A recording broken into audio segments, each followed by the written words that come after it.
So y'all know I've been using TEAMI for the past couple weeks, and at this point I can honestly tell y'all TEAMI is officially a part of my morning routine.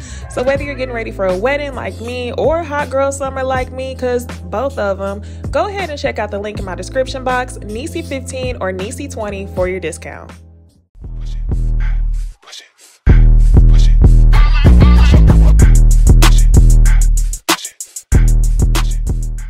Hey y'all, it's Nisi Dixon. Welcome back to my YouTube channel. If you are new here, welcome. If you are returning, y'all, welcome back. I hope that you are subscribed, especially if you're here for another video. I hope that y'all have been checking out Run the World on Starz. This is the first season, episode 2.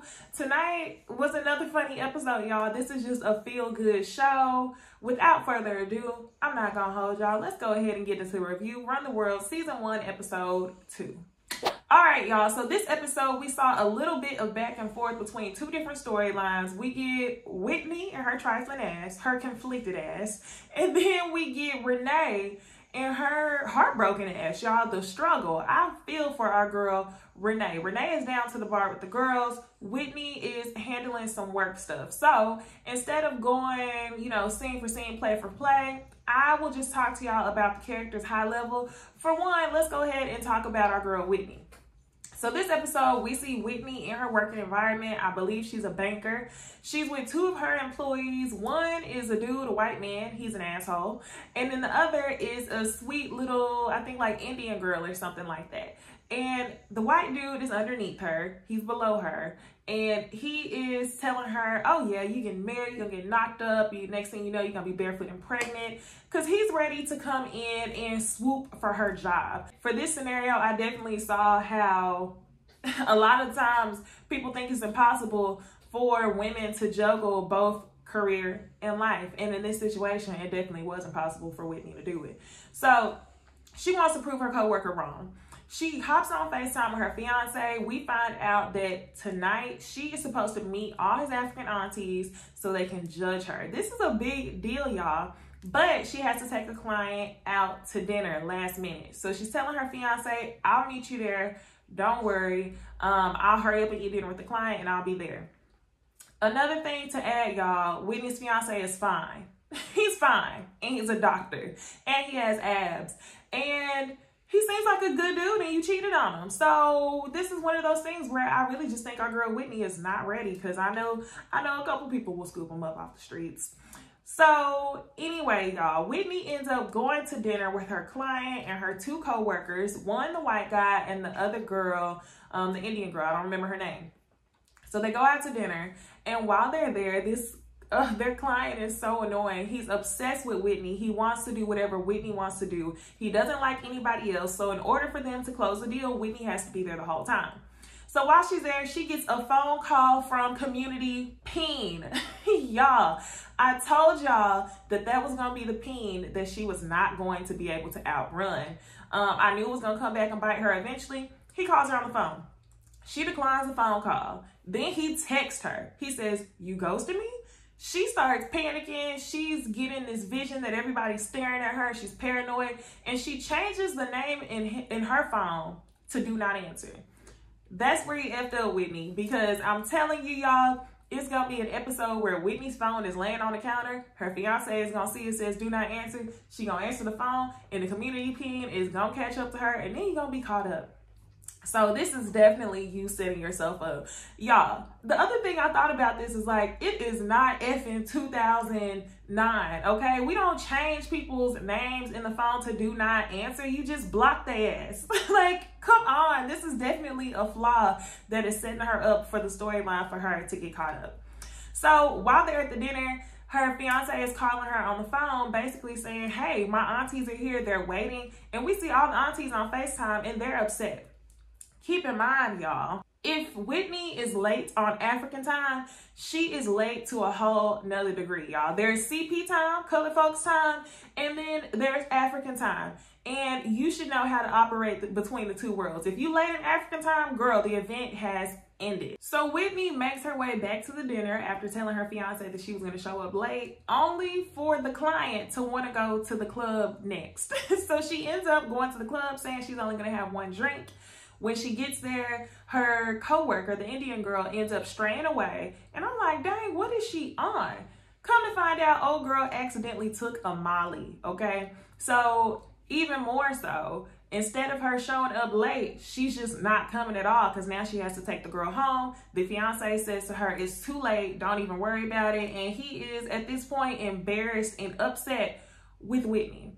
Now, this opens up some great conversation, y'all. Do y'all think that Whitney is wrong for putting her career over this moment to meet her fiance's family? What do y'all think? In this scenario, I don't really want to put the blame on Whitney. I really want to put the blame on the workplace. That's the easiest way to do it, y'all.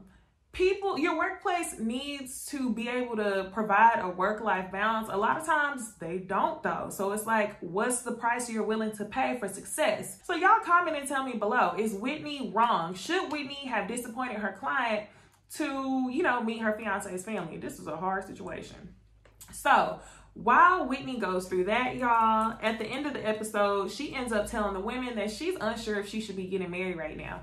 And Whitney, I'm unsure for you too, because number one, I told y'all she's not going to be able to outrun community pain. And for two, she sounds like she hasn't lived her life, or she's not satisfied or happy in the situation where she's in. She was trying to convince herself at the beginning of the episode that she just loved her fiance so much, trying to wash all that other man off of you. So y'all tell me what y'all think about Whitney.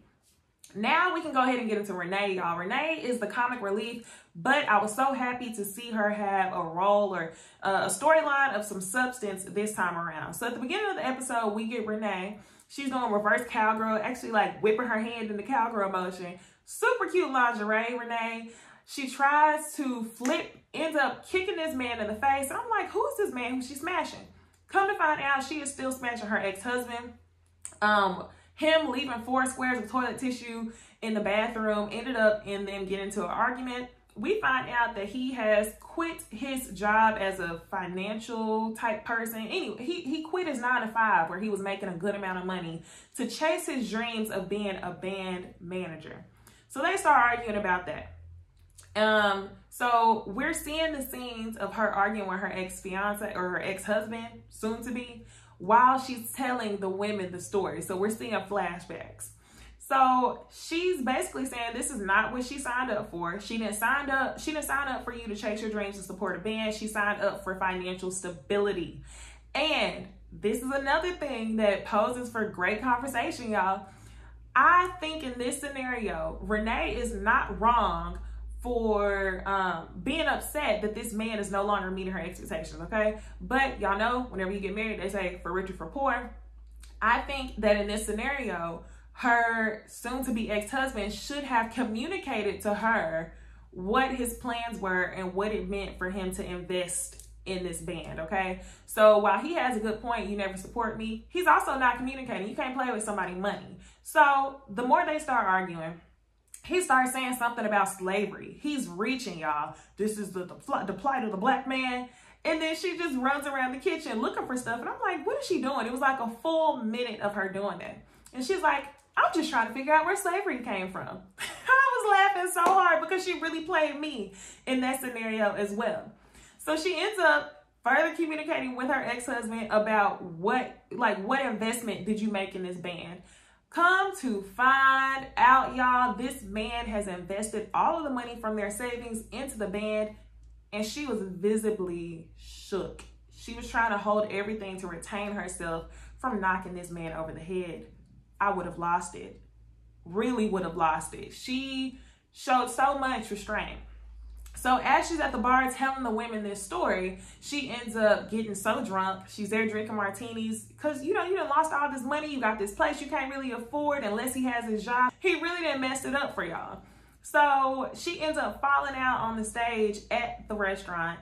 And there's a white bartender who has been peeping Ella all night. Earlier in the episode, the ladies discussed whether they've slept with a white man or not. The only person who has not experienced that is Ella. This is a perfect opportunity for Ella to run away with this white man. Sandy, with the pink eye, is taking care of Renee, and Ella runs off with this man. So Ella leaves the bar that night with the man. She's walking with him, and instead of walking to a car, you walk to a motorcycle with helmets. Strike number one. Okay? Strike number two. He kisses her as if he knows her. It was hilarious because there's always a stereotype that black people think that white people just be kissing everybody, be touchy-feely, and black people be like, we ain't like that. He definitely was like that. She goes home with the man, and when she's home with him, there's a mirror on his bed. They get ready to get it on. She reaches for the back of his head. She's feeling gel. She says, is that gel? And then as they start having sex, he is using other words, white words, okay? Instead of saying peen or DIC, he is definitely calling it a cock, okay? And she just couldn't even focus for that. He said it multiple times and she was like, oh no, I can't get with this. She gets up mid-stroke, y'all. The camera pans down, and by the time the camera pans up, she is at the door, fully dressed, and she says, I have to go. She left this man mid-stroke because she just couldn't do it. Couldn't sit right in her spirit. So the next day, all the women meet up. She is talking about, what would Harriet Tubman say about this? Like, I just didn't feel right. The women are sitting there kikiing, having a good time. And then Whitney tells the girls that she does not think that she's ready to get married. And no surprise to us, y'all. So I think that this episode brought in a lot of really good storylines. We got one friend going through a divorce. He ends up spending all their savings. Is Renee wrong for wanting to live a certain lifestyle, and then as soon as he can't provide it, she's feeling some type of way? And is Whitney wrong for putting her career over family life balance? Y'all tell me what y'all think. Run the World is a great show. I feel like we can have a lot of good conversation, especially y'all commenting below. Tell me y'all's business, okay? And y'all, I hope you liked this video. If you did, be sure to like, comment, subscribe, and I will see y'all in the next one. Bye.